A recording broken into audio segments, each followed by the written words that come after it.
a lot of times women will say, like, I know that you're supposed to be my husband, men will run even more. Yeah. Okay.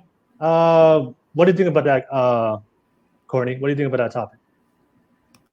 I think it depends on, what he saw in his parents' relationship. If he saw like divorce, or if he saw, like toxic, then of course he's going to be a little bit more afraid of it.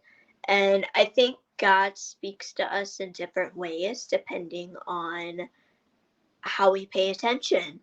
Like as what you said, like a girl can get, God telling her, it's going to be my husband, whereas God's got to tell him in a totally different way, or it's going to take longer for God to get him to actually pay attention to it. So I think it really does, depend on who he is and what his relationship with God is.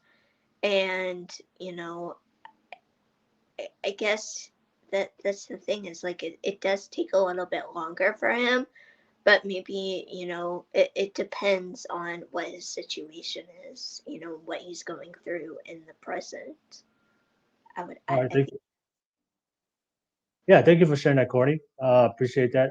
Anna, what do you think, Anna?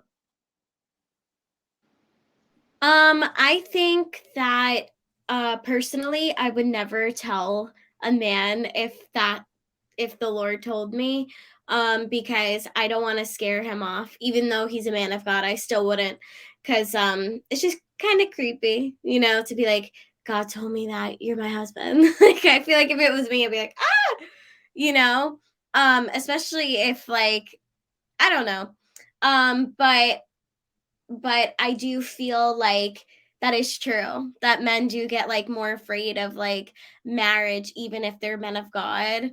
um and I don't know why, because I feel like if you're a man of God, like, wouldn't you want to get married? Wouldn't you want to have a woman of God in your life? Like, we're the rib, so for me, it's hard for me to understand, because I'm like, well, don't you want to feel whole? Because if you have your rib, then you'll feel whole and then you'll be happier. So why are you running?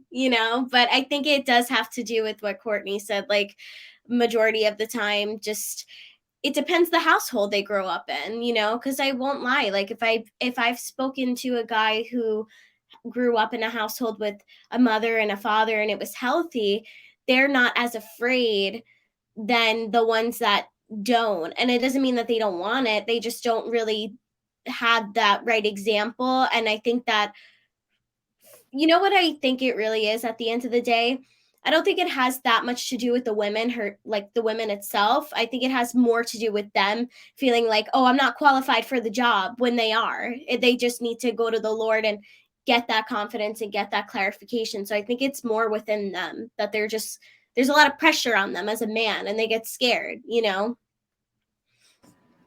Yeah, can I challenge the household thing? Because Courtney brought it up too, that men, it depends on their household. And I know that my situation is not everyone's situation, but with my husband, he was brought up with two Christian parents that have been together for longer than his age, and but he still ran from marriage. He still, even after we got married, he said, I knew, I felt that we would always be together, but I just didn't want to get married at the time. I just wasn't ready. And so, I genuinely want to know, like, men, like, why do men run from marriage? And I don't particularly agree that it's always the household. no, I think no. That's a good question. Why do men run from marriage? I think for me, just my personal experience and also my conversation with a lot of men, um, and of course for a lot of women, for a lot of times they don't understand the man's journey. The reason why a lot of guys run away from marriage, because as men we understand that when a man gets married, he knows that there's going to be far more obligation and responsibility and burden that's going to be placed on his shoulders, right? especially in the context of a Christian marriage. So for most women, when you talk to Christian women or religious women, they want the man to be a leader. And if a man's going to be a leader, he has to be the sole provider protector. He has to take on the responsibility. He has to be responsible for making the decisions, and take responsibility for all the good decisions, take responsibility for all the bad decisions. There's a lot of pressure and burdens that he has to take up. And for guys, we understand this, especially if you grow up in a Christian, even whether you come from a Christian household or not. We know that the expectation society has for men is that we have to be strong, we have to be masculine, we cannot cry, we have to be provider protected. So that's one of the things that it's hard for men that we have to understand, that for us to be a, for us to be selected by women, especially the women that we want, for us to have a successful marriage, that we know that we have to carry out those responsibilities. And for a lot of guys, that responsibility is they're not at that point of their life that they're confident they can take on that role. So I think that's why a lot of especially young girls, especially a lot of the younger men, they run away from it. I'm not gonna lie, I was the same way. I was afraid. I didn't want to when I was younger. I didn't want to get married because I knew that uh, I wasn't where I wanted to be financially. So I knew that if I got married, had children, that's going to be more pressure. And if we have 2, 3 kids, and when my economic stability is right now, I barely take care of myself, and now I have to take care of my woman. Now, if she gets pregnant, I have to take care of my child. So these are things that we think about that all the time. And for a lot of guys, it's hard. It's hard. So a lot of guys are ready for it. So a lot of guys. That's why a lot of guys, you see a lot of guys spend a lot of time investing themselves, building themselves, improving themselves. And then once they get to a point, they're confident. And that's why you see that. And that's why you see a lot of guys. I mean, that's why you see guys who are very successful, right? When you see guys who are successful, they just go out there and they're ready for marriage. Like, I'm telling you, when you meet a guy who's very successful, he's confident in his abilities to provide and protect. He's not ready for marriage because he's already got to a point of his life that he can take care of all the responsibility of the family. But for a guy that was your boyfriend, let me ask you, Amanda, was your boyfriend when he wanted marriage, was he like at a point, was he like, did he have a stable career? Or was he at a good place financially, or was he still struggling, or was he still trying to work that out? I would say he was still trying to work it out.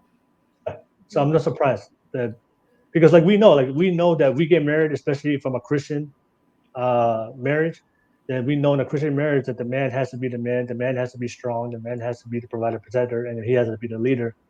And if he didn't see that, and you guys brought into childhood, especially if he didn't see that from his own father, if he didn't see that from his own childhood of how to be raised to be a strong man. Luckily for me, like my parents are still together, and mom and dad's masculine, so I learned from my dad of how to be a strong provider protector, and I learned some of the values. But I have a lot of guys right now. They have no idea. They have no idea when it comes to responsibility, to values, how to be the provider protector. I was told by my dad every single time that, hey, if you have children, you must take care of your children. If you get married, you must take care of your woman. Like, these are things that's natural for me. So when I meet a woman, like, I don't like it's. I have to provide for my woman. It's not like a conversation, right? But now we here in modern society, I see guys like they'll ask, hey, can you work and I stay home? There's guys like that right now in modern society. Like, they want the woman to go work and he just wants to stay home and raise the kids, right? But I was taught a different way. Like I was taught, like, hey, when you get married, you have to take care of a woman. It's a must. There's no negotiation. Like, that's your duty. And if you don't do that as a man, you're gonna fail. It's like you're gonna be seen as a failure. If you don't provide for your woman, if you don't take care of your kids, if you don't get a good job, then you're seen as a failure. So a lot of men, like, that's a lot of pressure. And if he doesn't do that, and we know, and we understand, for women, it's in your nature that if he doesn't become the man that you want to be, and if he doesn't become that great provider protector, there's a big chance that you might leave and go find a stronger, better qualified man. And that's why for a lot of guys, and if that happens, man, that's gonna shatter a lot of guys.